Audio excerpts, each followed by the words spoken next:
Hi, I'm Virginia Postrel, the author of The Fabric of Civilization: How Textiles Made the World. This video is one of a series inspired by my book.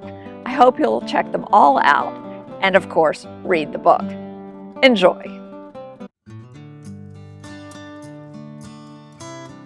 A Oaxacan restaurant in the middle of Koreatown is a very Los Angeles place. This city is all about hybrids and cultural mixing. And this video is about a hybrid, culturally mixed textile, one that started on the other side of the world and became an icon throughout the Americas. To find out the hidden history of bandanas, stay tuned. Thanks to COVID-19, you see more bandanas around these days. They aren't the greatest masks, but they'll do in a pinch. And they make people feel a little more badass while doing their grocery shopping.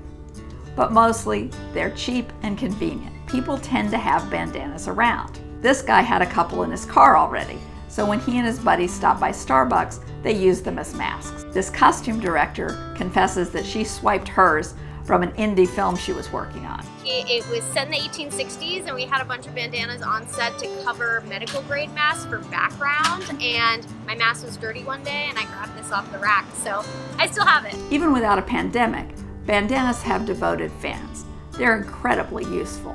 A bandana can shield your head from the sun, serve as a sweatband, wipe your brow, or hold back your hair. On a hot day, a wet bandana around your neck will cool you off. Doubled over, a bandana can keep dust out of your mouth and nose. But a bandana isn't merely functional. It's a textile with heritage and meaning. Bandanas are worn by rap stars and rodeo riders, by Mexican folk dancers and Argentinian feminists. Rosie the Riveter and her real-life inspirations wore them during World War II. Theodore Roosevelt wore a bandana to enhance his manly Rough Rider image. His campaign issued special TR bandanas featuring images of the candidate wearing a bandana. Bandanas have a rebellious, outlaw image.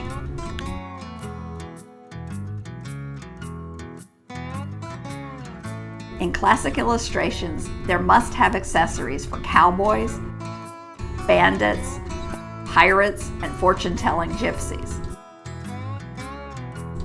Hobos keep their stuff in them, so do kids running away from home.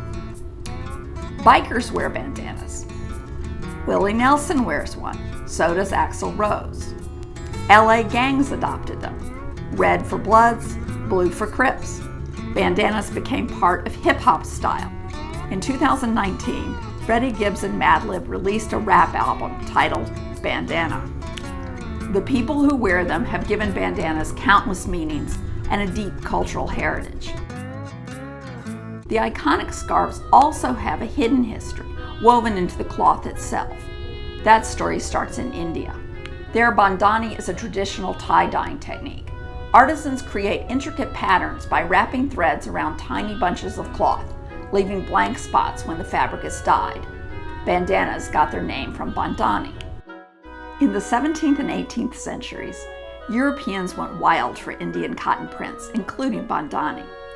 Known as calicos, chintzes, or Indiennes, the fabrics were unlike anything Europeans had ever seen before. They were colorful, washable, comfortable, and affordable. Everyone loved them, and almost everyone could afford to get in on the craze. So many sailors adopted bandanas that they became part of a de facto uniform. That's where those pirate illustrations come from.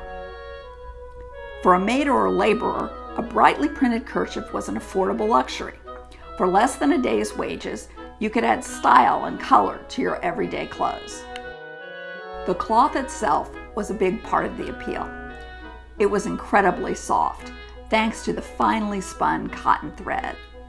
Indian spinners were the best in the world at making cotton thread.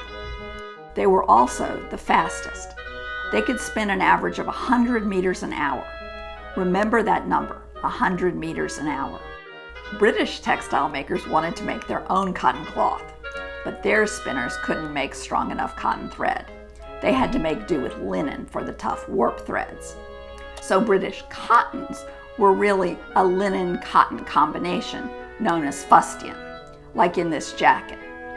It's hard to get linen to take dye, so British textile makers rarely made prints.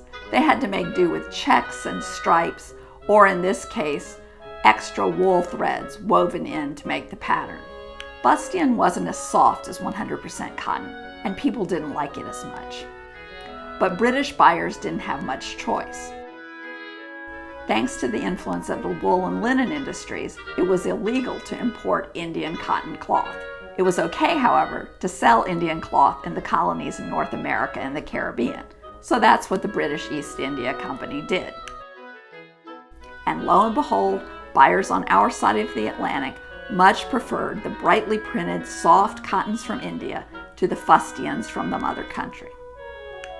British textile makers wanted more of that American market, but to get it, they had to make 100% cotton cloth.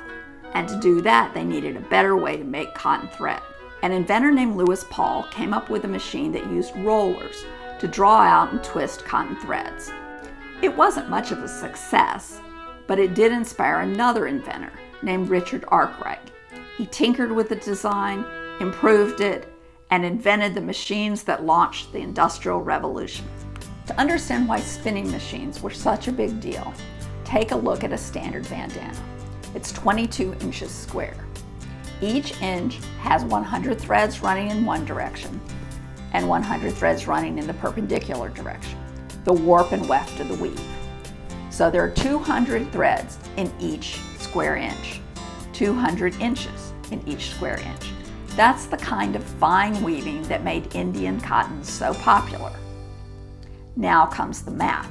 22 inches on a side, 22 times 22, times 200 inches of thread for every square inch equals 96,800 inches of thread in one bandana. To put that in more comprehensible terms, that's about 1.5 miles of thread. Or if you're on the metric system, nearly 2.5 kilometers. Now remember those Indian spinners, the best and fastest in the world? They could spin 100 meters of thread an hour. So it would take them more than 24 hours to spin enough thread just for a single little bandana.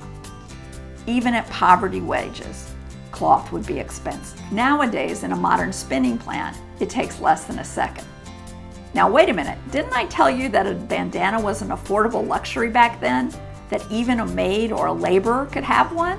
Yes, I did, because back then it was cheap compared to other cloth. But it cost less than a day's wages. By contrast, today, you can buy a bandana for $1 or $2. At say $15 an hour, that's around 10 minutes of labor, much less than a day. And keep in mind that these were not 8-hour days. Cheap cloth changed the world. It started the process that made everyone, even the poorest people on earth, unimaginably rich compared to our ancestors. So that was the cloth, but don't forget the color. Indian competition forced European dyers to up their game, just at the time that modern chemical science was getting started. Throughout Europe, ambitious young men who wanted to stay on the scientific cutting edge went to work in dye houses. Finally, in the 19th century, the chemical research paid off. English and German chemists figured out how to synthesize dyes in the lab. Organic chemistry was born. The bright red of the classic bandana, known then as turkey red, went from a closely guarded secret, requiring many steps and sometimes bizarre ingredients, to a standard dye you could buy off the shelf. The demand for chemical dyes funded still more chemical research. It jump-started a whole new industry. Originally fueled by dye riches, the chemical industry developed wonder drugs and fertilizers. It made photographic chemicals and paints and glues. It invented plastics and synthetic fibers. And it all started with dyes, inspired by the beautiful colors of Indian cotton prints, including bandana.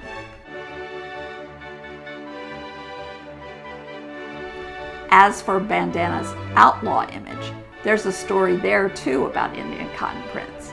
But to hear it, you'll have to watch a different video, Forbidden Fabrics, on the strange tale of calico prohibition. To hear more textile stories, be sure to check out my other videos, and don't forget to read. The fabric of civilization, how textiles made the world.